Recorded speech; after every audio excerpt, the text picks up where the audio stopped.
I've always worked from life. I've always worked for long periods of time for each painting, a year, year and a half, 2 years sometimes.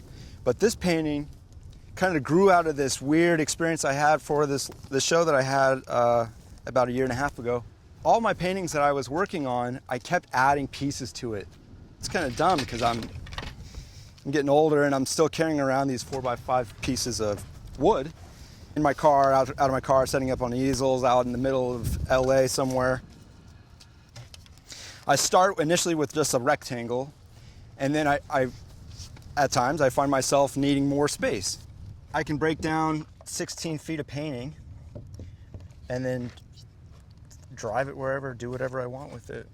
If I wanted it tall, I'd make it tall. If I wanted it wide, I'd make it wide, and so on. It has to be on wood.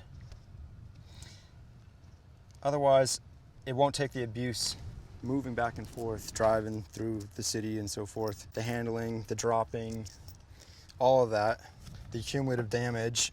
If it was anything except a panel, you wouldn't have much to show at the end of the day.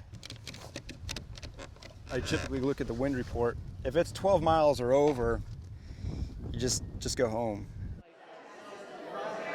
How many times in the average versus live does everybody come together and tell you how much they like you? I saw pictures of it, but it's so great. Like, the scale is really impressive. The composition is great. Really good. Just spending a half a day, a minute or two outside, outdoors, it's always a changing picture. Nature is changing and you're changing simultaneously, ongoing and forever. And that's something that is not captured in a photograph. A painting, however, is a recording of a history, a long history of multiple changes of nature and yourself in it. I've had this little tool since, like 2010 maybe. This is a way that I see and record any given environment. So what it does, it helps me fix my place in space to what I'm looking at, what I'm observing. The distance between my hand and my eye is fixed, as well as my feet. So I can ensure my foot placement, and now the measurement of whatever given object I'm measuring is fixed. So it's pretty sound, you know, like it's pretty bulletproof. This is only one small snippet of a 180-degree view. So if I'm going to track all of this and keep my feet fixed, I'm doing a little bit of twisting here, and I'll measure something here, I'll record it, right? This is very comfortable. I don't go home with any backaches this day, but then, you know, I'm doing this a lot too. And so, you know, I do have to do my stretches. Okay, I got A and B fixed.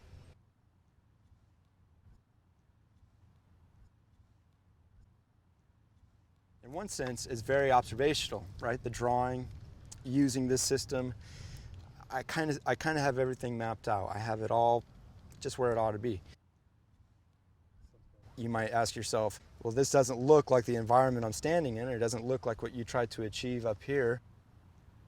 And that's true, it's not. It's totally different, except for the fact that the space and the relationships of these given objects were measured. What I call the math is all in there. The height and width relationship of whatever I'm painting in here, the weeds, and then their relationship to me in space is all through this. I know my place and its place in the same space, if that makes sense.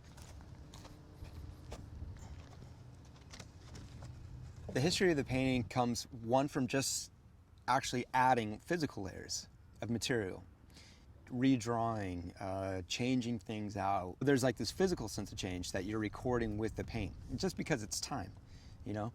But the most significant way to see time in my paintings is through the light.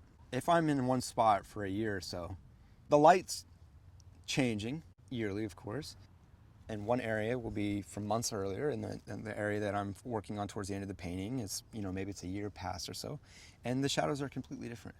The shadows that are pointing this way is on the left side of the canvas, but on the right side of the canvas, they're pointing this way. There's no concavity to the canvas, and so you can just imagine the mess the light leaves behind. A mess in the best sense of the word, you know?